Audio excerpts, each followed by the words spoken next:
Alors, Fred Vasseur s'est vu prévenir qu'il faisait face à un emploi à temps déterminé, on va dire, un CDD chez Ferrari, vu que effectivement, les directeurs de chez Ferrari, en général, ils font pas long feu. Bon.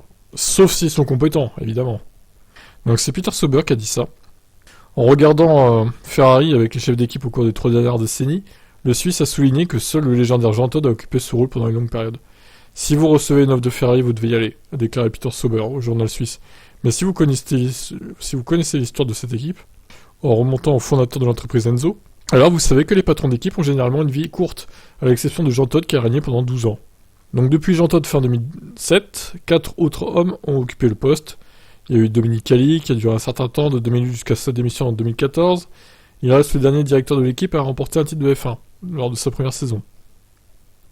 Mattiacci a succédé à Dominique Cali mais a disparu à la fin de l'année. Maurizio Arrivabene s'est vu accorder 4 saisons avant d'être remplacé par Binotto qui lui a même, dans le même temps, duré le temps qu'il a duré. 3 ans il me semble du coup.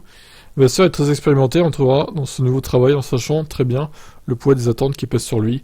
Il était suggéré qu'il pourrait avoir du mal à gagner le soutien des bruyants tifosi, parce qu'il n'est pas italien, bien que Todd ait lui-même prouvé que la nationalité importe loin d'être aussi importante que les résultats. Importe peu, oui, il manque un mot. Bon bref, écoutez, on verra bien ce que ça donne pour Fred Vasseur. J'espère qu'ils le laisseront pas que 1 an, parce qu'il lui faudra plus de temps que ça pour redresser Ferrari, je pense. Même si bon là, ça va mieux Ferrari, hein, mais bon. Il faut clairement régler tous les problèmes les problèmes opérationnels, on va dire plutôt, ce que n'a pas fait Binotto. Toutes ces petites erreurs par-ci par-là, les problèmes de fiabilité, etc. Problèmes de stratégie aussi. Alors ils ont pas viré le stratège en chef, c'est peut-être dommage. Bon. On verra bien, du coup, combien de temps il tient à Fred Vasseur, le plus longtemps possible, espérons. Allez, ciao.